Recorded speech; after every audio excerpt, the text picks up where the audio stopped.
যদি আপনি আমি চাই, পছন্দ করি যে আল্লাহ পাক আমাকে বেহিসাব রিজিক দান করুক, চাই না আমরা? রিজিক মানে সম্মান, জ্ঞান, খাবার, কাপড়, বাসস্থান, রিজিক, সবকিছু রিজিক। আমাদের সবকিছু রিজিক। জ্ঞানও আমাদের রিজিক, রিজিক না? সুস্থতা রিজিক না? খাবার, কাপড় চোপড়, বাসস্থান, সন্তান সন্ততি, স্ত্রী সন্তান, এগুলো কি রিজিক না? যদি আপনি চান রিজিক প্রশস্ত হোক, তাহলে একটা কাজ করবেন, একটা কাজ। সেই কাজটা হচ্ছে আত্মীয়তার সম্পর্ক বজায় রাখবেন। কি করবেন? আত্মীয়তার সম্পর্ক বজায় রাখবেন। আত্মীয়তার সম্পর্ক বজায় রাখার জন্য কিছু মৌসুম আসে, যেমন রমজান মাস একটা মৌসুম। এই রমজান মাসে নিজে খাবেন, আত্মীয়দেরকে হাদিয়া দিবেন, তাদের বাসায় রমজানের বাজার পৌঁছে দিবেন, ঈদের হাদিয়া পৌঁছে দিবেন। আত্মীয়তার সম্পর্ক জোড়া লাগবে। কোন কোন ক্ষেত্রে মাহফিলে দান করার চাইতে নিকট আত্মীয় পরিবারের পিছনে খরচ করলে বেশি নেকি হয়। বিশ্বাস করলেন না? মনে করতে পারে এটা আল্লাহর রাস্তায় ব্যয়, এর চেয়ে কি বড় ব্যয় হতে পারে? হ্যাঁ, হতে পারে। সবচেয়ে উত্তম ব্যয় হচ্ছে আপনার পরিবারের পিছনে ব্যয়। হালাল টাকা থেকে, হালাল উপার্জন থেকে যে ব্যয়টা আপনি পরিবারের পিছনে করেন, এটা সর্বশ্রেষ্ঠ ব্যয়। আর আত্মীয়দেরকে দান খয়রাত করলে বা তাদেরকে হাদিয়া দিলে দুইটা বেনিফিট। একটা হলো দানের তো নেকি পাবেনই আপনি, আবার আত্মীয়তার সম্পর্ক রক্ষার নেকি পাবেন। যখন আল্লাহ পাক সমস্ত সৃষ্টি করলেন মহাবিশ্বের, আর বিশ্বাস করেন প্রত্যেকটা সৃষ্টির কিন্তু প্রাণ আছে, বিশ্বাস করেন না? আকাশেরও জীবন আছে, এই মাটিরও জীবন আছে, পাহাড়ের জীবন আছে, সমুদ্রের জীবন আছে, সবকিছুর জীবন আছে। ওই সায়েন্স আমাদেরকে যেটা শেখায়, এটা জীব, এটা জড়, এই সংজ্ঞা ঠিক না, এই সংজ্ঞা ঠিক না। আল্লাহ পাক বলছেন যে শোনো, তোমার ব্যাপারে আমার ফয়সালা এবং ওয়াদা হচ্ছে যে তোমাকে টিকিয়ে রাখবে, আমি তার ব্যাপারে খুব রহম হব, দয়ালু হব। আর যে তোমাকে নষ্ট করে ফেলবে, তার সাথে আমি সম্পর্ক নষ্ট করে ফেলবো। আত্মীয়তার সম্পর্ক খুব ইম্পর্টেন্ট। তো রিজিক যদি প্রশস্ত হতে চান, তাহলে অবশ্যই আত্মীয়তার সম্পর্ক বজায় রাখবে। ঠিক আছে? আল্লাহ তৌফিক দান করুন। আর শেষ জামানায় তো ভাই বাবা ছেলের সাথে দূরত্ব, মা ছেলের সাথে দূরত্ব, ভাই ভাইকে দেখতে পারে না। আমরা তো সালামও দিই এখন হিসেব করে, দল দেখে সালাম দেই। হ্যাঁ, মানুষ দেখে সালাম দেই। এবং আমার তরিকার কিনা, আমার দলের কিনা, আমার মাযহাবের কিনা, আমার সংগঠনের কিনা, এগুলো দেখে দেখে সালাম দেয়, তাই না? প্রিয় ভাইরা, এটাও কিয়ামতের লক্ষণ। বিশ্বাস করলেন না? আখিরুজ্জামানে হাদিসের মধ্যে স্পষ্ট আসছে, কিয়ামতের আগে আগে সালাম মানুষ বেছে বেছে দেওয়া শুরু করবে। কি বলা নাই, সবই বলা আছে। কিয়ামতের আগে আগে মানুষ সালাম বেছে বেছে দেওয়া শুরু করবে। আর মসজিদগুলো হবে চাকচিক্যময়, হেদায়েত উঠে যাবে। মসজিদের মধ্যে শোরগোল বেড়ে যাবে, হট্টগোল বেড়ে যাবে। হচ্ছে না এগুলা? এমনও কঠিন হাদিস আছে যে মানুষ নামাজ পড়বে, কিন্তু মুসল্লিদের মধ্যে একজন প্রকৃত মুমিন খুঁজে পাওয়া যাবে না। বলেন নাউজুবিল্লাহ। বহু মানুষ নামাজ পড়ছে, সুদ খাচ্ছে না? নামাজ পড়েও নামাজ থেকে বের হয়ে আবার মাদকাসক্ত হচ্ছে না? রোজা ইফতার খুলেই তো সিগারেটে হাত দিচ্ছে না? নামাজ পড়েও জেনা করছে না মানুষ? নামাজ পড়েও গার্লফ্রেন্ডের সাথে সম্পর্ক রাখছে না? নামাজ পড়েও এদিকে পর্নোগ্রাফি দেখছে না? নামাজ তো সমস্ত পাপ থেকে মানুষকে দূরে রাখার কথা। যখন নামাজ পড়েও আমরা কবিরা গুনাহ করছি, মানে নামাজ তো কবুল হচ্ছে না, হয়তোবা নামাজ সেরকম হচ্ছে না যেমনটা হওয়া উচিত ছিল। অতএব এই হাদিসটাও ঠিক আছে যে নামাজ পড়বে মানুষ, কিন্তু প্রকৃত মুমিন ব্যক্তি খুঁজে পাওয়া যাবে না। এটা ঠিক আছে হাদিস। এখন আসুন, একটা ব্যাখ্যা হতে পারে দাসী মনিবকে জন্ম দেওয়ার, যে পিতা মাতার সাথে দাস দাসীর মতো আচরণ করা হবে। আরেকটা ব্যাখ্যা কি হতে পারে? আরেকটা ব্যাখ্যা হচ্ছে সত্যি সত্যি দাসী মনিবকে জন্ম দিতে পারে। কিভাবে? এটা এই বিশ্ব না আসলে আমরা ব্যাখ্যা করতে পারতাম। কিরকম করে জানেন? মনে করেন সিঙ্গাপুর একটা কান্ট্রি। কি কান্ট্রির নাম? সিঙ্গাপুর। ওখানে মেয়েরা খুব first lane of life lead করে। ওদের সন্তান নেয়ার সময় নাই, সন্তান জন্ম দেওয়ার ফুরসত নাই। সন্তান জন্ম দিব, বিয়ে শাদী করবো, একদম অনেক ঝামেলার কাজ। কেরিয়ার আছে সামনে, না? কেরিয়ার, নিজের পায়ে দাঁড়াতে হবে, চাকরি বাকরি, অনেক কাজ। তখন তারা কি করে? দরিদ্র কান্ট্রি থেকে কিছু মেয়েদেরকে হায়ার করে। দরিদ্র কান্ট্রি ধরেন শ্রীলঙ্কা, ইন্দোনেশিয়া, হ্যাঁ, বা সাউথ এশিয়ান কিছু কিছু কান্ট্রি থাকতে পারে। দরিদ্র কান্ট্রি থেকে মেয়েদেরকে হায়ার করে নিয়ে ওই মেয়ের গর্ভাশয়, যেটা আমরা বলি গর্ভাশয়, এখানে ওই পুরুষের শুক্রাণুকে ইনজেক্ট করে প্রযুক্তির মাধ্যমে শুক্রাণু ডিম্বাণু মিলন ঘটানোর পর এই মেয়ের ভিতরে বাচ্চা আস্তে আস্তে বয়স, খুব ভালো মন্দ খাওয়ানো হয় এই মেয়েটাকে। এই মেয়েটা যে গর্ভধারণ করছে একে খুব ভালো মন্দ খাওয়ানো হয়, ফ্রেশ খাবার, ফ্রেশ পানি। 9 মাস পর বাচ্চাকে যখন সে খালাস করে, তখন এই বাচ্চাকে তারা নিয়ে নেয়, বিনিময়ে এই মেয়েটাকে পারিশ্রমিক দেওয়া হয়, ডলার, $10,000, $20,000 দিয়ে দিয়ে ওকে খালাস, চলে গেল। এখন এই যে সন্তানটা জন্ম হলো, এই সন্তানটা হচ্ছে মনিবের, আর এই যে দাসী তার মনিবকে জন্ম দিয়ে চলে গেল। দেখলেন বাস্তবতা এটা এসেছে, এটা বাস্তবে এসেছে। এরকম পশ্চিমের কিছু কিছু কান্ট্রিতে এই সিস্টেমে বাচ্চা নেওয়া হয়। শুনলে অবাক হয়ে যাবেন, আমাদের মাথায় তো নাই এগুলো, অবাক তো হবেনি, যেটা আমাদের কাছে অস্বাভাবিক, অবাক হবেন না? এভাবে দাসী মনিবকে জন্ম দিচ্ছে এই যুগে। আরেকটা ব্যাখ্যা, এটা আমার কাছে সবচেয়ে প্রিয় ব্যাখ্যা আর কি, সেটা হলো দাসী মনিবকে জন্ম দেওয়ার ব্যাখ্যা এক্সটেন্ডেড ওলামায়ে কেরাম করেছেন যে সে জামানায় গিয়ে সমাজে ন্যায় অন্যায়, সত্য মিথ্যা, হালাল হারাম, এই যে মানদণ্ডটা আছে এটা উল্টে যাবে আর কি। বুঝতে পারছেন না মনে হয়? ন্যায় হবে অন্যায়, অন্যায় হবে ন্যায়, হালাল হয়ে যাবে হারাম, হারাম হয়ে যাবে হালাল, সত্য হয়ে যাবে মিথ্যা, মিথ্যা হবে সত্য। এগুলো হচ্ছে কিনা? সবচেয়ে মিথ্যাবাদী ব্যক্তিকে সমাজে মানুষ বলছে সত্যবাদী ব্যক্তি। সবচেয়ে যে করাপ্টেড মানুষ তাকে বলা হচ্ছে আমানতদার ব্যক্তি। যার চরিত্র সবচেয়ে খারাপ বলা হচ্ছে একদম পবিত্র চরিত্র। হ্যাঁ, একজন মদখোর মানুষ তাকে বলা হচ্ছে খুব সম্মানী মানুষ। হ্যাঁ, একজন বেনামাজি মানুষ, কোনোদিন মসজিদের ধার কাছেও আসে না, তাকে বলা হচ্ছে খুব উন্নত চরিত্রের মানুষ, খুব ভালো মানুষ। আর যারা সত্যিকারের সৎ, মুত্তাকি, পরহেজগার, তাদেরকে পদে পদে বাধা পেতে হচ্ছে এখন, হচ্ছে না? মানুষ হালালকে হারাম করে নিচ্ছে।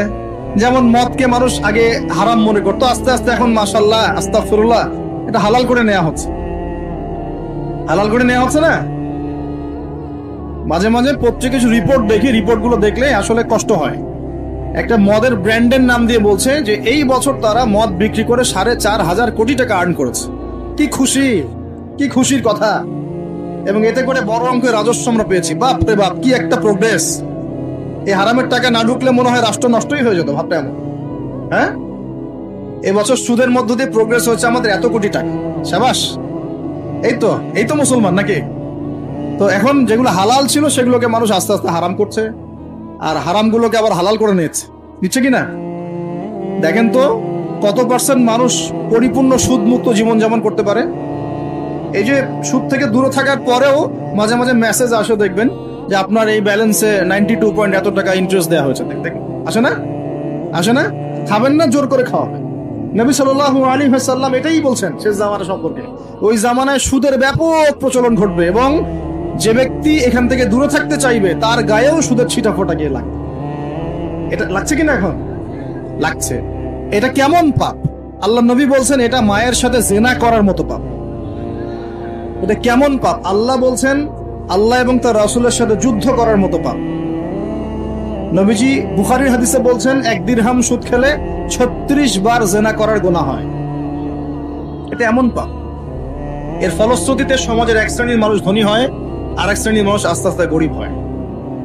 সমাজটাকে বড় করে দেখলে দেখবেন বিশ্বে এক শ্রেণীর মানুষ ধনী হয়েছে, এক শ্রেণীর মানুষ গরিব হয়েছে। এটা সুদের ফলাফল। আস্তে আস্তে এর ধ্বংস অনিবার্য, কোনো উপায় নাই। এবং যারা দরিদ্র, ব্যক্তিগতভাবে দরিদ্র, সোশ্যালি দরিদ্র বা রাষ্ট্রগতভাবে দরিদ্র, এদের অবস্থা খারাপ। সুদের বেড়া জালে ফেলে এদের রক্ত চুষে সম্পদ নিয়ে নেবে, এটাই ওদের প্ল্যান, মাস্টার প্ল্যান। এবং যখন সুদের মধ্যে একটা জাতি পড়ে যায়, এর পুরো ব্লেম সবার উপরে চলে আসে, সবাই সুদের আন্ডারে চলে আসে। সবার শ্রম থেকে এবং রক্ত মাংস ঘাম থেকে এই টাকা পরিশোধ করতে হবে। আপনারা হয়তো ইকোনমিক্স কতটুকু বোঝেন আমি জানি না, আর এগুলো ওয়াজ মাহফিলে বলার মতো বিষয় নয়। ওয়ার্ল্ডে যারা ইকোনমিক বিষয়গুলো ডিল করে, এরা সুদ ছাড়া কোনো লোন আপনাকে দিবে না, বিনা সুদে কোনো লোন আপনাকে দিবে। এখন এই সুদটার লোনটা আপনাকে শোধ করতে হবে না?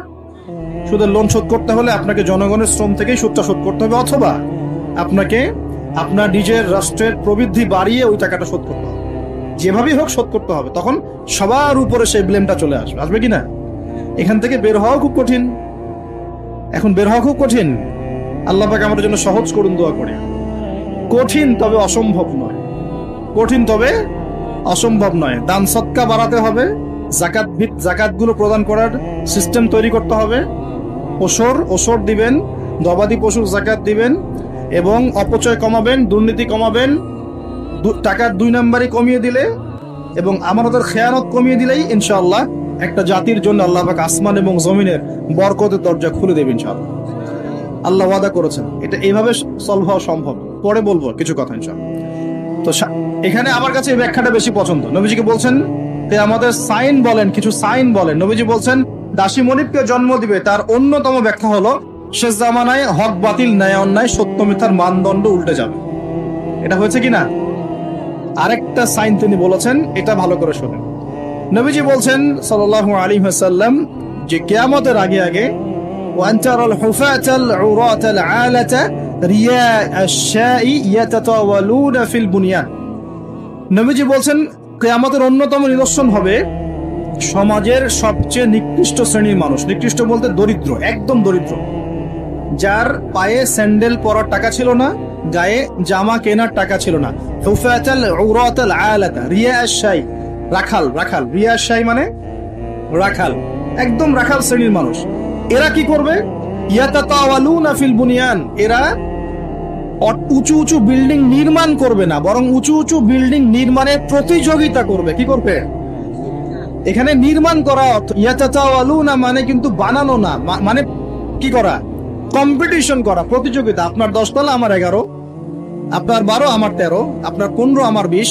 এই যে ইয়াতাতাওয়ালুনা ফিল বুনিয়ান, এই যুগটা চলছে না এখন? এই যুগটা কি 200-300 বছর আগে ছিল? তাহলে বুঝতে পারছি না সময় কাছাকাছি। এটা বোঝার জন্য কি পিএইচডি করার দরকার আছে? চোখ কান খুললেই তো দেখা যায়। ইয়াতাতাওয়ালুনা ফিল বুনিয়ান, কারা করবে? ধনীরা না, ধনীরা প্রতিযোগিতা করবে না, বলা হচ্ছে একদম দরিদ্র মানুষরা প্রতিযোগিতা করবে।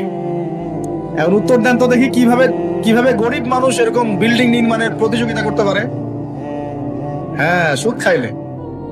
আরেকটা হচ্ছে অন্যের সম্পদ আত্মসাৎ করতে পারলে। এই দুইটা অপশন, হয় সুদ খাবে অথবা অন্যের সম্পদ গ্রাস করবে। মানে 1 নাম্বার পদ্ধতিতে করা সম্ভব না, 2 নাম্বারই করতে হবে। ঠিক আছে? আরেকটা অপশন হচ্ছে যদি গুপ্তধন পান, যদি মাটি থেকে গুপ্তধন বের হয়। হ্যাঁ, গুপ্তধনও বের হয় তো, আল্লাহ পাক তো ধন দিয়েছেন মুসলিমদেরকে, দেন নাই? ওই যে মধ্যপ্রাচ্যের কান্ট্রিগুলো দেখবেন, আজকে থেকে 60-70 বছর আগে তাদের অবস্থা দেখবেন, তারা বেদুইনের মতো জীবনযাপন করতো। তারপরে 60-70 বছর হলো যে পেট্রোলিয়াম বের হয়েছে, ব্ল্যাক গোল্ড, যেটাকে আমরা বলি ব্ল্যাক অয়েল, ব্ল্যাক গোল্ড। মানে এই পৃথিবীতে সোনা দিয়ে এখন এক্সচেঞ্জ করা যায় না, এই পৃথিবীতে পেট্রোলিয়াম দিয়ে এক্সচেঞ্জ করা হয় ডলারের সাথে। এটাকে বলা হয় petro dollar monetary system, petrol এবং ডলার। তো এই পেট্রোলিয়ামটা হচ্ছে এখনকার গোল্ডের মতো দামি জিনিস। এটা যখন থেকে তারা পেয়েছে, তারপর থেকে দেখেন বিল্ডিং কারো 50, কারো 60, কারো 100, কারো চলছে, হচ্ছে না? অথচ আজকে থেকে 50 বছর আগেও অবস্থা এমন ছিল না। ইয়াতাতাওয়ালুনা ফিল বুনিয়ান, আর কি বাকি আছে কিয়ামতের আলামত বলেন? আর কি বলবো? এই দুটোর মধ্যে সব পড়ে যাবে। এবার এই ব্যক্তি উঠলেন, কোন ব্যক্তি? ওই যে জিবরাইল আলাইহিস সালাম এবার উঠে চলে যাচ্ছেন, আর সবাই চুপচাপ বসে আছেন। মানে অনেক সময় হয় না, খুব চুপ করে সব বসে থাকে, সাইলেন্স, পিন ড্রপ সাইলেন্স। এবার নবী সাল্লাল্লাহু আলাইহি ওয়াসাল্লাম নিজে বলছেন, ইয়া ওমর, হে ওমর, আতাদরি মানিস সাইল, তুমি কি জানো এই ব্যক্তি কে যে প্রশ্ন করলো, কে চলে গেল প্রশ্ন করে? তখন নবীজিকে ওমর রাদিয়াল্লাহু আনহু বলছেন, আল্লাহু ওয়া রাসূলুহু আ'লাম, আল্লাহ এবং তার রাসূলই ভালো জানেন এই ব্যক্তিকে। নবীজি বলছেন, ইন্নাহু জিবরিল, এই ব্যক্তি হচ্ছে জিবরাইল আলাইহিস সালাম। আতাকুম ইউআল্লিমুকুম দীনাকুম, তিনি এসেছিলেন তোমাদেরকে তোমাদের দিন ইসলাম শেখাতে। তিনি এসেছিলেন তোমাদেরকে তোমাদের দিন শেখাতে। কেন আসছেন তাহলে? দিন শেখাতে। তাহলে দিনের প্রশ্ন কয়টা বের হলো? ইসলাম কাকে বলে, ঈমান কাকে বলে, ইহসান কাকে বলে, কিয়ামত কবে হবে। তাহলে দিনের পড়াশোনার মধ্যে কিয়ামতের আলামত গুলো পড়তে হবে না? এটা 25% হলো না? নবীজি বলে দিলেন আমি তো জানি না কবে কিয়ামত হবে, আবার প্রশ্ন করলেন তাহলে আলামত বলেন। কেন? কারণ সচেতনতা। এখান থেকে আমাদের টপিক কোনটা? এই যে মুমিন পেয়েছেন, মুমিনের সংজ্ঞা কয়টা পিলারে বিশ্বাস করতে হবে? পিলার গুলো বলেন। আল্লাহে বিশ্বাস 1, 2 নাম্বার ফেরেশতা মণ্ডলীতে বিশ্বাস, 3 নাম্বার আসমানি কিতাব সমূহে বিশ্বাস, 4 নাম্বার নবী রাসূলগণে বিশ্বাস, 5 পরকালের জীবনে বিশ্বাস, আর 6 তাকদীর ভাগ্যের ভালো মন্দে বিশ্বাস। এই 6টা কি গায়েব কিনা? এখন একটু বোঝেন বর্তমান বিশ্বের সাথে আমাদের সংঘর্ষ কোথায়, একটু বোঝেন। এবার আমরা ইমানদার হতে হলে এই 6টা বিষয় বিশ্বাস করতেই হবে, না হলে কেউ মুমিন হতে পারবে না। আর এই 6টা বিষয় কি চোখে দেখা যায়, স্পর্শ করা যায়? পরীক্ষাগারে পরীক্ষা করা যায়, কোন যুক্তি বিজ্ঞান দর্শন দিয়ে কোনো সিদ্ধান্তে আসা যায় যায় না। আমরা এগুলো বিশ্বাস করি আল্লাহর ওহীর জ্ঞানের আলোকে। কিসের আলোকে? আল্লাহ পাক বলেছেন, রাসূল বলেছেন, বাস বিশ্বাস করি। এখানে আমরা কোনো যুক্তি বিজ্ঞান দর্শনের ধার ধারি না, দাঁড়িয়ে। আচ্ছা, কিন্তু এখনকার পশ্চিমা শিক্ষা ব্যবস্থা, যার ছোঁয়া এখন পুরো বিশ্বেই লেগে গেছে, প্রায় অলমোস্ট এভরি কান্ট্রিতে, তাদের জ্ঞানতাত্ত্বিক একটা সংজ্ঞা আছে, দর্শন আছে। কি সেটা? তারা পরীক্ষা নিরীক্ষা, যুক্তি বিজ্ঞান দর্শন এর বাইরে কোনো কিছুকেই তারা সিদ্ধান্ত হিসেবে গ্রহণ করবে না, জ্ঞান হিসেবে গ্রহণ করবে না। তারা পানিকে বিশ্বাস করে, পরীক্ষা করে দেখবে যে হাইড্রোজেন অক্সিজেন মিলে পানি হয়, এটা বিশ্বাস করবে। ঠিক আছে? তারা কঠিন তরল বায়বীয় পদার্থে বিশ্বাস করে, তারা চাঁদে বিশ্বাস করে, তারা মঙ্গল গ্রহে বিশ্বাস করে, ইত্যাদি ইত্যাদি। কিন্তু তারা এই চাঁদ, মঙ্গল গ্রহ, মহাবিশ্বের স্রষ্টাকে বিশ্বাস করে না, কারণ তাকে দেখা যায় না। আমি কি বোঝাতে পারছি পার্থক্য কোন জায়গায়? তারা এটা বিশ্বাস করে যে হ্যাঁ, বিগ ব্যাং, মহাধুম করে একটা বিস্ফোরণ হলো আর মহাবিশ্ব সৃষ্টি হয়ে গেল, এটা ওরা বিশ্বাস করে। এই বিস্ফোরণ যে আল্লাহ পাক ঘটিয়েছেন, এটাতে বিশ্বাস করবে। বুঝতে পারছেন না মনে হয়? তারা বিশ্বাস করে যে হ্যাঁ, এই যে পানি খাচ্ছি, পানি একটা জিনিস, তরল পদার্থ খাচ্ছি, কিন্তু এই পানি যে কেউ সৃষ্টি করেছেন, এটাতে তারা বিশ্বাস করবে। তারা মনে করে হাইড্রোজেন অক্সিজেন মিলে পানি হয়, কে সৃষ্টি করলো সেটা তিনি বিশ্বাস করবে না। এটাকে আমরা ফিলোসফির ভাষায় বলি এপিস্টিমোলজি। কি বলি? খুব কঠিন শব্দ। এপিস্টিমোলজি মানে হলো জ্ঞান তত্ত্ব। কি তত্ত্ব? ওদের জ্ঞান তত্ত্ব হচ্ছে যে পরীক্ষা নিরীক্ষা পর্যবেক্ষণ ছাড়া কোনো জ্ঞান নেওয়া যাবে না। কিন্তু আমরা দেখি আল্লাহকে আমরা পরীক্ষাগারে পরীক্ষা করতে পারবো, ফেরেশতাকে পারবো, জিন জাতি, আমাদের আত্মা, রূহ, কবরের আযাব, জান্নাত জাহান্নাম। হ্যাঁ, ওই যে কবরের ফেরেশতা আসবে, প্রশ্নোত্তর। হ্যাঁ, ওই যে কিয়ামতের মাঠে সূর্য নেমে আসবে, ঘামবে মানুষ। হ্যাঁ, তারপরে যে আগের নবী রাসূলগণ, আগের আসমানি কিতাব, তাকদীর, ভাগ্য, আগামীকাল কি হবে, এগুলোকে পরীক্ষাগারে প্রমাণ করতে পারবেন। এই কারণেই তারা আমাদের এই ধর্মীয় কনসেপ্টে বিশ্বাস করে না। আমি কি বুঝতে পারছি কেন বিশ্বাস করে না? ওদের সাথে আমাদের জ্ঞানতাত্ত্বিক আদর্শের দর্শনে পার্থক্য আছে। এখন এই কারণেই তারা যেহেতু স্রষ্টায় বিশ্বাস করে না, এখন মানুষের সৃষ্টি তত্ত্ব দিতে হবে, একটা দিতে হবে না? কেমন করে মানুষ সৃষ্টি হলো, কোত্থেকে আসলো, কেমন ছিল আমাদের আদিম পুরুষরা, দিতে হবে কিনা? এই কারণে বিভিন্ন মতবাদ তারা দিয়েছে, এই অ্যামিবা থেকে, ওই কোষ থেকে, অমুক থেকে, তমুক থেকে, এর মধ্যে একটা দিয়েছে ওই যে বিবর্তন থেকে। দেখেন নাই? আচ্ছা, এগুলো এমনি এমনি না, কারণ ওদের দর্শনটা চাপিয়ে দেওয়ার জোরপূর্বক চেষ্টা করা হচ্ছে, আর কিছু না। এখানে যে বিশ্বাস করে যে আমাদের একজন স্রষ্টা আছেন, আল্লাহ রাব্বুল আলামিন, এবং তিনি প্রথম সৃষ্টি করেছেন আদম আলাইহিস সালামকে, তাকে নাম জ্ঞান শিক্ষা দিয়েছেন, তার পাজর থেকে হাওয়া আলাইহিস সালামকে সৃষ্টি করেছেন, জান্নাতে রেখেছেন, পরীক্ষা নিয়েছেন, শয়তান প্রলুব্ধ করেছে, তাই না? তারপর আমরা দুনিয়াতে চলে এসেছি, আমরা এসেছি জান্নাত থেকে পৃথিবীতে, এবং আমাদের পিতা, আদি পিতা আদম আলাইহিস সালাম। এই কনসেপ্ট যে বিশ্বাস করে, তার কি বিবর্তনের প্রয়োজন আছে? আর যেহেতু ওরা এই কনসেপ্টে বিশ্বাস করে না, এই কারণে একটা সৃষ্টি তত্ত্ব দেওয়ার খাতিরে এইসব মতবাদ দিয়ে দিয়েছে। মতবাদ দেয়, দেখ, মত প্রকাশ করে করুক, সেটা বুঝলাম, স্বাধীনতা আছে, কিন্তু জোর করে চাপিয়ে দিতে হবে কেন? যারা অমুসলিম সমাজ বা যারা নাস্তিক, যারা পশ্চিমা সভ্যতার সংস্কৃতির ধারক বাহক, তারা এগুলো বিশ্বাস করে করুক। একজন মুসলিম তো করে না, করে? মুসলিম সমাজের মানুষ কি করে? তাহলে মুসলিম সমাজের মানুষকে এগুলো পড়াতে হবে কেন? এই জায়গাটাই তো সমস্যা। আমরা কি চাপিয়ে দিচ্ছি কোনো কিছু? যে আপনার ঘাট ধরে ইসলাম কবুল করো, এরকম কথা কেউ বলে? আমরা কি করি? আমরা কোরআন সুন্নাহ থেকে সত্যটা স্পষ্ট করি। যার ইচ্ছা হয় সে ইসলাম কবুল করবে, যার ইচ্ছা হয় সে করবে না। লাকুম দীনুকুম ওয়ালিয়া দিন, তোমার দিন তোমার জন্য, আমাদের দিন আমার জন্য। তোমরা যদি কোরআন সুন্নাহ মেনে নাও, আত্মসমর্পণ করো, ইনশাআল্লাহ তোমরা জান্নাতে যাবে, ইনশাআল্লাহ তোমরা আমাদের ভাই হয়ে যাবে। যদি না করো, তোমাদের কবর তোমাদের, তোমাদের তোমাদের পরকাল তোমাদের, এগুলোর সাথে আমাদের কোনো সম্পর্ক আছে? তো জোর করে মুসলিমরা কখনো চাপিয়ে দেয়, কিন্তু মুসলিমদের উপরে এখন জোর করে এগুলো চাপিয়ে দেওয়া হচ্ছে। এগুলো তো বিশ্বাস করলে কিন্তু ঈমান থাকবে না, থাকবে? কেউ যদি বিশ্বাস করে আল্লাহ মানুষ থেকে মানুষ সৃষ্টি করেন নাই, অন্য কোনো প্রাণী থেকে করেছেন, তাহলে ঈমান থাকবে? কোরআনে শত শত আয়াত আছে, ওয়াল্লামা আদামাল আসমাআ কুল্লাহা, আমি আদমকে সমস্ত নাম শিক্ষা দিয়েছি। ওয়াইয ক্বালা রাব্বুকা লিল মালায়েকা ইন্নী জাঈলুন ফিল আরদি খলিফা, আমি, স্মরণ করো হে নবী সে সময়ের কথা, আমি ফেরেশতাদেরকে বললাম যে আমি পৃথিবীতে আমার খলিফা পাঠাবো। আমরা হচ্ছে এই দুনিয়া আল্লাহর খলিফা, সুবহানাল্লাহ। আমরা হচ্ছে এই দুনিয়াতে কার খলিফা? আল্লাহর খলিফা। আমরা এই দুনিয়ার অধিবাসী নই, আমরা জান্নাত থেকে এখানে এসেছি। আমরা জান্নাতে ছিলাম, কেন চলে আসলাম? শয়তান ওই যে আমাদেরকে প্রলুব্ধ করেছিল। সূরা তাহা পড়বেন, আল্লাহ পাক ওখানে বলেছেন, শয়তান গিয়ে আদম আলাইহিস সালামকে বলছিল, ইয়া আদম, হে আদম, আল আদুল্লুকা, আমি কি তোমাকে বলে দিব, জানাবো কি, আলা শাজারাতিল খুলদি ওয়া মুলকিন লা ইয়াবলা, এমন গাছের কথা বলবো যার কাছে গেলে বা যার ফল খেলে তুমি রাজত্ব পাবে, চিরস্থায়ী রাজত্ব পাবে এবং কোনোদিন মরবে না। এই দুটো টোপ দিয়েছে, রাজত্ব পাবে, অমরত্ব পাবে। এক পর্যায়ে ওয়াসওয়াসা দিতে দিতে দিতে দিতে একদিন আমাদের পিতা সেখানে চলে গেলেন। ফাকালা মিনহা, সেখান থেকে তারা দুজন খেয়ে ফেললো। কোথা থেকে খেলো? ওই গাছের কাছ থেকে তারা খেয়ে ফেললো। ফাবাদাত লাহুমা সাওআতুহুমা, এবং তাদের গায়ের যে জামা ছিল জান্নাতের পোশাক, এটা ধাপাস করে খুলে পড়ে গেল। নাউযুবিল্লাহ। জান্নাতে সবার সামনে আমাদের পিতামাতাকে কে নগ্ন করে দিল? শয়তান। তাহলে এখন দুনিয়ায় যারা আমাদেরকে নগ্ন করতে চায় এরা কার অনুসারী বলেন? বুঝতে পারছেন না? একই মিশন না? একই মিশন।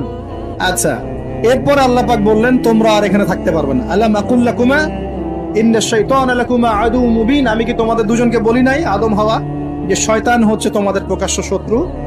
তখন তারা বললেন, রব্বানা যালামনা আনফুসানা, বলেন রব্বানা যালামনা আনফুসানা ওয়া ইল্লাম তাগফির লানা ওয়া তারহামনা লানাকুনান্না মিনাল খাসিরিন। এই দোয়া করলেন, আল্লাহ মাফ করে দিলেন, আলহামদুলিল্লাহ। কিন্তু দুনিয়া আর জান্নাতে থাকা হলো না। কুল নাহবিতু মিনহা জামিআ, আল্লাহ বলছেন, আমি বললাম তোমরা সবাই নেমে যাও। কোথায় নেমে যাও? পৃথিবীতে নেমে যাও। তার মানে পৃথিবী আগে ছিল না পরে সৃষ্টি করা হয়েছে? পৃথিবী আগেই ছিল। পৃথিবী কি আগে থেকেই ছিল? কুল নাহবিতু মিনহা জামিআ ফাইম্মা ইয়াতিয়ান্নাকুম মিন্নি হুদান, তোমরা নেমে যাও পৃথিবীতে একসাথে, আর তোমাদের কাছে আমার পক্ষ থেকে প্রত্যেক যুগে যুগে হেদায়েত আসবে। কি আসবে? এই যে তাওরাত হেদায়েত ছিল না? তাওরাত, জাবুর, ইনজিল সব হেদায়েত ছিল। ঠিক ওই সিলসিলাতেই এসেছে কি? আল কোরআন। ফামান তাবিআ হুদায়া, যারা আমার হেদায়েত মেনে নিবে, ফালা খাউফুন আলাইহিম ওয়ালা হুম ইয়াহজানুন, তাদের কোনো ভয় নাই, কোনো দুশ্চিন্তা নাই। যে জান্নাত থেকে এসেছো ওখানে ফিরে যাবে ইনশাআল্লাহ। আমরা এসেছি পৃথিবীতে জান্নাত থেকে, এখানে পরীক্ষা দিচ্ছি, উদ্দেশ্য আবার সেই জান্নাতেই ফিরে যাওয়া। আমরা এখানে থাকতে আসি নাই তো, থাকতে আসছি। আমরা এখানে আসছি জান্নাত থেকে, ফিরে যাব কোথায়? ইনশাআল্লাহ জান্নাতে, ইনশাআল্লাহ জান্নাত। আর জান্নাতীদের 120 কাতার হবে। কত কাতার? 120 কাতার। তার মধ্যে 80 কাতার হবে উম্মতে মুহাম্মাদি, বলেন সুবহানাল্লাহ। আর এই উম্মতে মুহাম্মাদির মধ্যে আরো 70,000 স্পেশাল মানুষ আছে। কত হাজার? যারা বিনা হিসেবে, বিনা আযাবে ডাইরেক্ট জান্নাতে যাবে ইনশাআল্লাহ। তবে অন্য একটা হাদিসে আসছে যে প্রত্যেক হাজারের সাথে আরো 70,000। তবে শর্ত কঠিন। কিরকম শর্ত? সাহাবীরা বসে ডিসকাস করছেন কে হতে পারে তারা।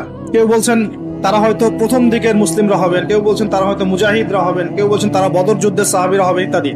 তখন নবী সাল্লাল্লাহু আলাইহি ওয়াসাল্লাম আবার চলে আসলেন, ব্যাক করলেন। ব্যাক করে বলছেন, তোমরা কি এই বিষয়ে কি বিষয়ে কথা বলছিলে? তখন সাহাবীরা বললেন, আমরা তো ডিসকাস করছিলাম যে কারা হতে পারে সেই 70,000। নবীজি বললেন, শোনো, ওই 70,000 মানুষ, এক নাম্বার, ওই 70,000 মানুষ পাখি উড়িয়ে ভাগ্য গণনা করে না। প্রথম কাজটা কি? মানে তারা ইসলাম এত কঠিন ভাবে পালন করে যে পাখি উড়িয়ে ভাগ্য গণনা বা হাত দেখা, রাশিফল, এরকম শিরিকের ধার কাছেও নাই। তা শিরিকের ধার কাছেও নাই। দুই নাম্বার, তারা আগুনের শেখা বা উল্কি দিয়ে, এই ট্যাটু আছে না, ট্যাটু উল্কি আঁকে আগুন দিয়ে, এই ধরনের ট্যাটু উল্কি তারা আগে না শরীরের মধ্যে। এইসব কুলক্ষণে সুলক্ষণে তারা বিশ্বাস করে না। তিন নাম্বার, তারা অবৈধ ঝাড়ফুঁক করে না। অবৈধ ঝাড়ফুঁক করে না, বৈধ ঝাড়ফুঁক করা যাবে। সূরা ফাতিহা পড়ে ঝাড়ফুঁক করা যাবে, সূরা ফালাক নাস ইখলাস পড়ে পড়া যাবে, আয়াতুল কুরসি পড়ে পড়া যাবে, কোরআন হাদিস দিয়ে ঝাড়ফুঁক করা যাবে। কিন্তু অবৈধ কিছু ঝাড়ফুঁক আছে না, তান্ত্রিক কবিরাজদের কাছে মানুষ করে, এগুলো করা যাবে না। আর 4 নাম্বার হচ্ছে তারা সর্বাবস্থায় এক আল্লাহর উপরে তাওয়াক্কুল করে, ভরসা করে, আল্লাহর প্রতি তাওয়াক্কুল করে। এরা হচ্ছে সেই 70,000 মানুষের মধ্যে থাকবে ইনশাআল্লাহ। এক সাহাবী দাঁড়িয়ে বললেন, ওয়াকাশা দাঁড়িয়ে বলছেন যে, ইয়া রাসূলুল্লাহ, আমার জন্য দোয়া করেন, আমি যেন সেই 70,000-এর মধ্যে থাকতে পারি। তো নবীজি বললেন, হ্যাঁ, তুমি 70,000-এর মধ্যে একজন চাও। এরপর আরো 2জন সাহাবী দাঁড়িয়ে গেলেন, আমার জন্য দোয়া করেন। নবীজি বললেন, না, ওয়াকাশা অগ্রগামী হয়েছে। এভাবে সবার জন্য দোয়া করতে থাকলে দরজা কি হতো? বন্ধ হয়ে যেত। তো এই দরজা খোলা আছে। এই যুগের মানুষও হতে পারে না? যে ব্যক্তি শিরক করে না, আল্লাহ ভরসা করে, কোন রকম কুলক্ষণে বিশ্বাস করে না, ইসলাম পরিপূর্ণরূপে পালন করে, ইনশাআল্লাহ তাআলা আল্লাহ চাইলে তাদেরকে আল্লাহ পাক 70,000-এর মধ্যে আশ্রয় দিবেন, অংশ দিবেন ইনশাআল্লাহ। তো আমরা বলছিলাম যে আমরা কোত্থেকে আসছি ভাই? জান্নাত থেকে। কোথায় যাব? ইনশাআল্লাহ। এর মাঝখানে শয়তানের পথ রয়েছে কিছু, শয়তানের ফিতনা। কি ফিতনা? শয়তান চায়, শয়তান কিন্তু ওয়াদা করে আসছে, চ্যালেঞ্জ করে আসছে আল্লাহর কাছে। কি করছে? চ্যালেঞ্জ। শয়তান কি চ্যালেঞ্জ করছে জানেন? শয়তান চ্যালেঞ্জ করছে যে রব্বি, শয়তান বলছে রব্বি মানে হে আমার রব। শয়তান কিন্তু আস্তিক, শয়তান কিন্তু আস্তিক, শয়তান কিন্তু আল্লাহকে বিশ্বাস করে। সে বলছে রব্বি হে আমার রব, আনজিরনি আমাকে অবকাশ দিন, ইলা ইয়াউমি ইউবআসুন কিয়ামত দিবস পর্যন্ত অবকাশ দিন। আল্লাহ বলছেন ফাইন্নাকা মিনাল মুনজারিন, যাও তোমাকে অবকাশ দেওয়া হলো। কিয়ামত পর্যন্ত সময় আল্লাহর কাছে এমন বড় কিছু নয়, খুব সামান্য।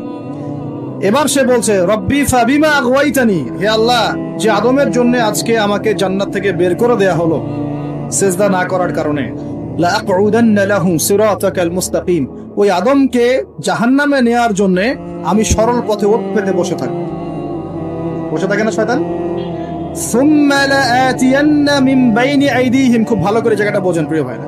শয়তান চ্যালেঞ্জ করে বলছে সুম্মা, এরপরে আমি আসব আদম সন্তানের সামন থেকে। কোত্থেকে?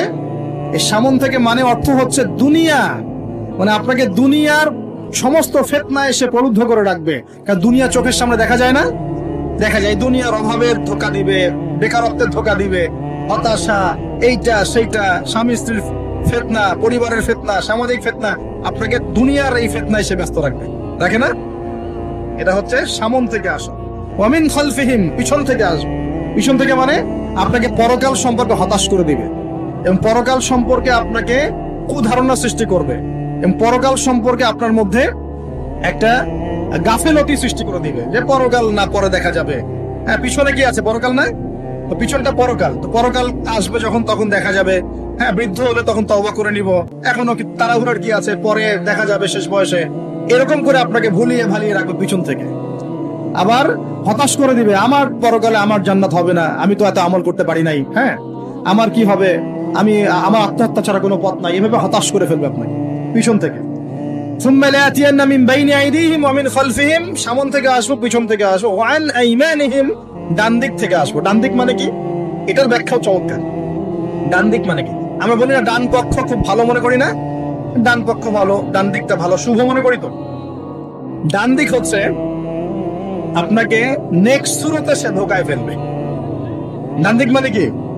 নেক্সট সুরতে ধোকায় ফেলবে। মনে করেন ডান দিক মানে ভালো, মানে আপনি নামাজ পড়ছেন কিন্তু নামাজের মধ্যে শিরক ঢুকাই দিবে, মানুষ দেখতেছে ভালো করে নামাজ পড়ে, নামাজ যাকাত দিচ্ছেন, দান সদকা করছেন, মনের মধ্যে রিয়া ঢুকাই দেবে, ভালো কাজই তো করছে, ঠিক আছে? মানে হ্যাঁ, এটাও ঠিক। ওই যে হালাল প্রেমের দিকে উদ্বুদ্ধ করার চেষ্টা করবে। ডান নেক্সট সুরতে ধোকা, নেক্সট সুরতে। হ্যাঁ, নেক্সট মানে আলেম হয়েছে মানুষ, সবাই একদম বড় বক্তা, আলেম সব বলছে, মনের মধ্যে অহংকার, নেক্সট সুরতে ধোকা, ঠিক আছে? বা মনে হচ্ছে যে এক ভাইয়ের গীবত তহমত সমালোচনা করাকে সে দিনের পথে সংগ্রাম মনে করছে, নেক্সট সুরতে ধোকা। হ্যাঁ, এক ভাইয়ের সমালোচনা করা, গীবত করা, তার চরিত্র উদ্ধার করে ফেলা, এটাকে সে মনে করছে যে দিনের জন্যই করছে, ঠিক আছে? নেক্সট সুরতে ধোকা। নেক্সট সুরতে ডান দিক থেকে মানে কি? নেক্সট সুরতে আপনাকে ধোকায় ফেলে দিবে, ফেলছে না? ফেলছে। কিন্তু এটা কিন্তু ডেঞ্জারাস। এটা কাদের জন্য? এটা আবেদ মানুষদের জন্য, যারা আল্লাহকে মানে, রাসূলকে মানে, চেষ্টা করে দিনের পথে চলার জন্য, এদেরকে সে ডান দিক থেকে আসবে। মানে আমাদের ক্ষেত্রে আল্লাহ পাক হেফাজত করুন বলি আমি। আর চতুর্থটা হলো ওয়া আন শামাইলিহিম, ওদের বাম দিক থেকে আসবে। এটা কেমন? এটা হচ্ছে ফাসেক জালেম শ্রেণীর মানুষ যারা, তাদের সামনে মদ, জুয়া, জেনা সবকিছু উন্মুক্ত করে দিবে, এগুলোর পিছনে ছোট হয়। তো এইভাবে চতুর্দিক থেকে শয়তান আসবে এবং বলবে, আল্লাহকে বলেছে ওয়ালা তাজিদু আকসারহুম শাকিরিন, আল্লাহ আপনি বেশিরভাগ আদম সন্তানকেই শুকরগুজার পাবেন না। এটা কি বাস্তব না? এখন বেশিরভাগ মুসলিম নামাজ পড়ে না? পড়ে না? বেশিরভাগ মুসলিম যাকাত দেয় কি দেয় না? রমজান মাস আসছে দেখবেন বেশিরভাগই অনেকেই রোজা রাখবে না, আছে না? রমজান মাসে মানুষ বেপরদায় চলছে না? রোজা রেখেও মানুষ মাপে কম দিবে না? নামাজ পড়েও সুদ খাচ্ছে না? মানে বেশিরভাগ মানুষ কিন্তু সত্যি সত্যি আল্লাহর পথে নাই। এই পৃথিবীতে বেশিরভাগ মানুষ বলছে আল্লাহর সন্তান আছে, নাউজুবিল্লাহ। খ্রিস্টানরা বলছে না আল্লাহর সন্তান আছে? তো বেশিরভাগ মানুষকে আমি পথভ্রষ্ট করে ছাড়বো, শয়তান কিন্তু বলে গেছে এবং সেটা কিন্তু বাস্তব হচ্ছেও। আল্লাহ পাক অন্য সূরায় বলেছেন ওয়া কালিলুম মিন ইবাদিয়াশ শাকুর, আমার শুকরগুজার বান্দা খুব কম হবে। কি হবে? কম হবে। হাদিসের মধ্যেও আসছে যে তোমরা 73 দলে ভাগ হয়ে যাবে। কত দল? তার মধ্যে একটা মাত্র দল জান্নাতে যাবে। কয়টা দল? মা আনা আলাইহি ওয়া আসহাবি, আমি যার উপরে আছি, আমার সাহাবীরা যার উপরে আছে। তো বুঝতে পারছি যে জাহান্নামে বেশিরভাগ মানুষই যাবে, অল্প মানুষই জান্নাতে যাবে। তবে জান্নাতীদের মধ্যে বেশিরভাগ হবে উম্মতে মুহাম্মাদের মধ্যে ইনশাআল্লাহ। আর তবে সুসংবাদ আছে। সুসংবাদ কি? আল্লাহ রাব্বুল আলামিন আমাদের নবীজিকে একটা ওয়াদা করেছেন, এটা গিফট, হাদিয়া দিয়েছেন। কিরকম হাদিয়া? আমাদের নবীজিকে আল্লাহ পাক বলেছেন, হে মুহাম্মদ সাল্লাল্লাহু আলাইহি ওয়াসাল্লাম, তোমার উম্মতের মধ্যে কোনো ব্যক্তি যদি আসমান জমিনের সমান গুনাহ করে কিন্তু তার আমল নামায় শিরকের কোনো পাপ থাকে না, শিরকের কোনো গুনাহ নাই, আমি তার সামনে আসমান জমিন সমান ক্ষমা নিয়ে হাজির হব ইনশাআল্লাহ। মানে যে ব্যক্তি লা ইলাহা ইল্লাল্লাহ মন থেকে পড়েছে, আমল করার চেষ্টা করেছে, শিরক থেকে বেঁচে থাকার চেষ্টা করেছে, ইনশাআল্লাহ একদিন না একদিন সে জান্নাতে যাবেই যাবে। এটা তো খুশির কথা আমাদের জন্য। আল্লাহ পাক আমাদেরকে তাওহীদপন্থী বানাক এবং শিরক থেকে বাঁচিয়ে রাখুন। এখন মুমিনের সংজ্ঞা তো বুঝলেন, এই সমস্ত গায়েবে আমরা বিশ্বাস করি বলেই আমরা কি মুমিন। এই মুমিনদেরকে আল্লাহ পাক বলছেন ইত্তাকুল্লাহ, তোমরা আল্লাহকে ভয় করো। কি করো? মুমিন হলেই মুত্তাকি হওয়া যাচ্ছে না। মুমিনদেরকে আল্লাহ পাক বলছেন যে আল্লাহকে ভয় করো। আল্লাহকে ভয় করার মানে কি? এক কথায় আমি একটা অ্যানসার দিচ্ছি। সূরা হাশরে চলে যান। কোন সূরা? সূরা হাশর। এই সূরার 7 নম্বর আয়াত। কত নম্বর? আল্লাহ পাক বলছেন ওয়ামা আতাকুমুর রাসূলু ফাখুযু। রাসূলুল্লাহ সাল্লাল্লাহু আলাইহি ওয়াসাল্লাম তোমাদেরকে যা যা দিয়েছেন সব গ্রহণ করে নাও। রাসূল যা যা দিয়েছেন গ্রহণ করে নাও। ওয়ামা নাহাকুম আনহু ফান্তাহু। রাসূল যা যা নিষেধ করেছেন ছেড়ে দাও। সোজা কথা, রাসূল যা যা নিষেধ করেছেন ছেড়ে দাও। এই একটা মূলনীতি মেনে চলতে পারলেই মানুষ মুত্তাকি হয়ে যাবে ইনশাআল্লাহ। এত বেশি কথা দরকার নাই। এই একটা মূলনীতি, রাসূল যা যা দিয়েছেন নিয়ে নাও, রাসূল যা থেকে নিষেধ করেছেন ছেড়ে দাও, ইনশাআল্লাহ তোমরা সফল হয়ে যাবে, মুত্তাকি হয়ে যাবে। রাসূল কি দিয়েছেন একটু গুছাই দিই আপনাকে। এই যে ঘুমাবো আমরা, আচ্ছা শুরু করি আপনার চেহারা। রাসূল কি আমাদেরকে ক্লিন শেভ চেহারা দিয়েছে? হ্যাঁ, আজকে এক ভাই আমাকে টেক্সট করলো, কোথায় জানি বাংলাদেশের বাধ্যতামূলক করা হয়েছে একটা প্রতিষ্ঠানে ভর্তি হতে হলে ক্লিন শেভ করতে হবে। তো চিন্তা করেন কিভাবে ফোর্স করা হচ্ছে। এভাবে তো বলতে পারতেন যে যার ইচ্ছা হয় সে শেভ করবে, যার ইচ্ছা হয় সে দাঁড়িয়ে রাখবে। এটা চাপিয়ে দেওয়া হলো না? হলো? এটা চাপিয়ে দেওয়া হলো না? আমরা যদি বলি যার ইচ্ছা হয় সে শেভ করবে, যার ইচ্ছা হয় সে দাঁড়িয়ে রাখবে, এটা কি চাপিয়ে দেওয়া হলো? এটা কি দাঁড়িয়ে রাখা চাপিয়ে দিলাম? কিন্তু তারা বলছে দাড়ি শেভ না করলে ভর্তি হওয়া যাবে না। চাপিয়ে দিল না? ধ্বংস হোক এদের। কি হোক এদের? ধ্বংস হোক। আল্লাহ পাক ধ্বংস করুক এদেরকে। যারা নবীর সুন্নতকে এভাবে জবাই করে এদিকে ধ্বংস করুক আল্লাহ। একটা মানুষ একা একা করে একটা জিনিস, একা একা সে করে, একা একা সে নিজের আমল মনে করে, তার কাছে মনে হয়, সে মনে করে হ্যাঁ এটা একটা গুনার কাজ করছি, এক সময় ছেড়ে দিব ইনশাআল্লাহ। মনে করেন এমন মানুষ, এদেরকে আল্লাহ মাফ করে দিবেন ইনশাআল্লাহ। এই মানুষগুলোকে আল্লাহ মাফ করে দিবেন ইনশাআল্লাহ। আমি আল্লাহকে চিনি, আমার কাছে মনে হয় আমি আল্লাহকে চিনি। একজন মানুষ মনে করে একটা শেভ করতেছে, কিন্তু তার মনে হয় যে না আসলে শেভ করাটা খারাপ কাজ, এটা খারাপ কাজ, এটা আসলে আমার আমি বাধ্য হয়ে করছি বা করতে হচ্ছে, ইনশাআল্লাহ আমি আর একটু বড় হলে ছেড়ে দিব, ইনশাআল্লাহ আল্লাহ চাইলে তাকে মাফ করে দিবেন ইনশাআল্লাহ। আর একজন এটাকে করতে বাধ্য করছে, না এটা করতেই হবে, রাখা যাবে না সুন্নাত, এটা কাটতে হবে, শেভ করতে হবে, এ মাফ পাবে না ইনশাআল্লাহ। ইল্লা মাশাআল্লাহ, ইল্লা মাশাআল্লাহ। চাপিয়ে দেয় খুব খারাপ জিনিস। কেন চাপিয়ে দিবেন আপনি? কেন চাপিয়ে দিবেন? আর একজন পুরুষের সৌন্দর্যই তো হচ্ছে দাড়ি। আমি তো আফসোস করি যে দাড়ি নাই চেহারা, কত আফসোস করি যে মানুষ, আপনাদের দাড়ি দেখলে আমার হিংসা হয়, ঈর্ষা হয়। এটা ঈর্ষা, হিংসা না, এটা কি ঈর্ষা। গাল ভর্তি দাড়ি থাকবে দেখে কত চমৎকার লাগে মাশাআল্লাহ। আমাদের নবী সাল্লাল্লাহু আলাইহি ওয়াসাল্লামের চেয়ে কোনো হ্যান্ডসাম পুরুষ আছে? ছিল কখনো? নবী সাল্লাল্লাহু আলাইহি ওয়াসাল্লামের দাড়িগুলো এত সুন্দর ছিল, দাড়ি দিয়ে খুশবু বের হতো সুবহানাল্লাহ। এমনিতেই দাড়িতে মেহেদি না দিয়েই দাড়ি একটু ব্রাউন রঙের দাড়ি ছিল, মেহেদি দেওয়া লাগতো না, এমনি ব্রাউন কালার দাড়ি। বুঝতে পারছেন না? মনে অনেক টকটকা ফর্সা মানুষ ছিলেন তিনি। আমাদের একদম উপর লেভেল থেকে শুরু করে বাথরুমের টয়লেট পর্যন্ত সব এখন পশ্চিমা কালচারে চলছে। কোন কোন জায়গায় এমন টয়লেট দেখা যায় যে দাঁড়ায়ও পেশাব করার বুদ্ধি নেই। দেখেন নাই মনে হয়? একটা তো স্টেনজা করতে হয় বা পায়ে ভর দিয়ে। কোন পায়ে? এখন এই যে ইংলিশ কমোডে আপনি বা পায়ে ভর দিয়ে কেমনে করবেন বলেন দেখি, কিভাবে সুযোগ আছে? আর পাবলিক টয়লেট যদি হয় তাহলে ওটাতে বসলে কাপড় এগুলো পাক থাকবে? ওটা তো নামাজ হবে? চিন্তা করেন তো, সূচিবায়ু হয় না? আচ্ছা, সব জায়গায় পশ্চিমা সভ্যতা ঢুকে গেছে, সব জায়গায়, বাথরুম থেকে শুরু করে একদম ওই বিশ্ব পরিচালনা পর্যন্ত সব ওদের শূন্যতা চলছে। আর কিছু দেখলাম যে এরকম কিছু বোল বা বাটির মতো রেখে দিয়েছে, ওখানে দাঁড়ায় দাঁড়াই ধরে ধরে করতে হবে। হ্যাঁ, এখন দেখা যায় কোনো মানুষের হাইট 6 ফুট, কোনো মানুষের 5 ফুট, কোনো মানুষের 4 ফুট। এখন যদি ম্যাচ না করেন কি করবে? পাপ যদি ঠিক না হয় কি করবে? চিন্তা, এগুলো দেখেন নাই মনে হয়? দেখবেন, ঘুরতে থাকেন। আল্লাহ পাক কি বলেছেন? সিরু ফিল আরদ, জমিনে বিচরণ করো, ঘোরো, জমিন ঘুরে দেখো, ফানজুর, দেখো কাইফা কানা আকিবাতুল মুকাদ্দিবিন, আল্লাহর বিধান যারা অস্বীকার করেছে ওদের কি পরিণতি হয়েছে দেখো। ঘুরতে বলেছেন আল্লাহ পাক। তো দেখেন আমাদের সব সুন্নত গুলো কেন জানি আস্তে আস্তে ওইদিকে চলে যাচ্ছে। আল্লাহ পাক বাঁচাক আমাদের। চেহারা থেকে শুরু হবে, আপনার কথাবার্তা, আপনার চাল চলন, আপনার আকীদা, পোশাক পরিচ্ছদ, বাথরুম, পরিবার, আপনার ব্যবসা, আপনার ইবাদত, জিকির আজগার, তাসবিহ তালিম, সমাজ পরিচালনা এবং রাষ্ট্র পরিচালনা পর্যন্ত প্রত্যেকটা কাজ নবী সাল্লাল্লাহু আলাইহি ওয়াসাল্লামের সুন্নত মতো করার পাক্কা নিয়াত করতে হবে। কতটুকু পারি না পারি আল্লাহ দেখবেন, কিন্তু চেষ্টা করতে হবে। ব্যক্তি পর্যায়ে তো পারবো নাকি? এখানে তো আমাকে কেউ ফোর্স করবে না, করবে? আমি যদি দাড়ি ছেড়ে দেই কারো কিছু বলার আছে? আপনি যদি হালাল খান কেউ কিছু ফোর্স করবে আপনাকে?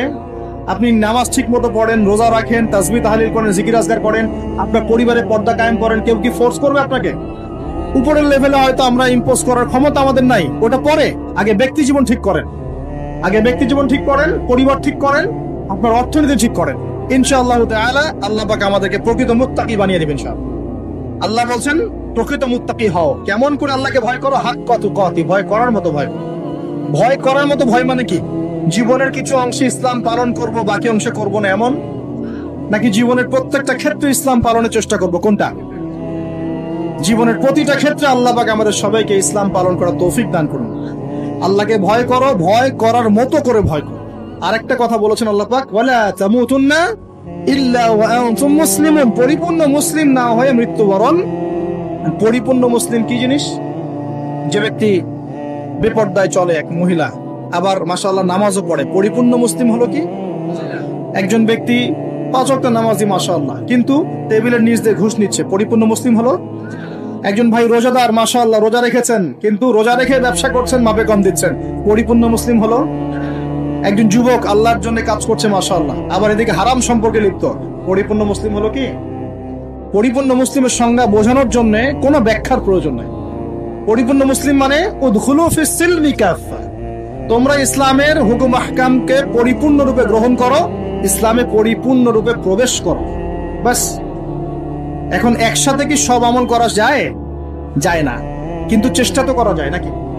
আমরা শুরু করি, আমরা চেষ্টা করি, ব্যক্তি পর্যায় থেকে শুরু করি, পরিবারটা ঠিক করার চেষ্টা করি, হালাল খাওয়ার চেষ্টা করি, ইবাদত বাড়িয়ে দেই, দ্বীনের জ্ঞান অর্জন করি, ওলামায়ে কেরামের সোহবতে থাকি, আল্লাহর জিকির বাড়িয়ে দেই। ইনশাআল্লাহ তাআলা আল্লাহ পাক অনেক বড় জায়গায় নিয়ে যাবে ইনশাআল্লাহ তাআলা। আল্লাহ পাক আমাদের সবাইকে এই আয়াতটা বোঝার তৌফিক দান করুন। বলি আমাদের সবাইকে আল্লাহ পাক পরিপূর্ণ মুমিন হওয়ার তৌফিক দান করুন, ঈমানের 6 পিলারের উপর বিশ্বাস করার তৌফিক দান করুন, এটাকে মুখে স্বীকার করার তৌফিক দান করুন, কাজেও বাস্তবায়ন করার তৌফিক দান করুন। আল্লাহ পাক আমাদেরকে পরিপূর্ণ মুত্তাকি বানিয়ে দেন, আল্লাহকে ভয় করার মতো করার তৌফিক দান করেন, এবং পরিপূর্ণ মুসলিম হওয়ার তৌফিক আল্লাহ পাক দান করেন। তাহলে 2টা এক্সাম্পল দিয়ে আমি শেষ করব। পরিপূর্ণ মুসলিমের এক্সাম্পল আল্লাহ পাক দিয়েছেন ইব্রাহিম আলাইহিস সালামের মতো। কোথায়? ইব্রাহিম আলাইহিস সালামের স্ত্রীকে এবং সন্তানকে আল্লাহ পাক বলছেন রেখে আসো ওই মক্কার জনমানব শূন্য জায়গায়। ওই মক্কায় কোনো মানুষ ছিল? কোনো খাবার, কোনো পানি? ইব্রাহিম আলাইহিস সালাম কি বলেছিলেন আল্লাহ আমি কেন তাকে এখানে রেখে আসবো? কি যুক্তি এর পিছনে, কি লজিক, কি সায়েন্স? বলেছিলেন? নাকি আল্লাহ পাক বলেছেন বাস আমল করেছেন? সামি'না ওয়া আতা'না, শুনলাম মানলাম, শুনলাম মানলাম, শুনলাম মানলাম, এর নাম ইসলাম। কোনো প্রশ্ন করা যাবে না। প্রত্যেকটা প্রশ্নের উত্তর আছে ঠিকই, প্রতিটা প্রশ্নের উত্তর ঠিকই আছে, কিন্তু সব উত্তর বোঝার জ্ঞান আল্লাহ পাক আমাকে দেন নাই। নামাজ যে আল্লাহ পাক পড়তে বলেছেন, নামাজ পড়লে আমরা পরকালে জান্নাতে যাব ইনশাআল্লাহ, ইনশাআল্লাহ নামাজ পড়ার মধ্য দিয়ে আমাদের সমাজের ঐক্য হবে ইত্যাদি অনেক ব্যাপার আছে।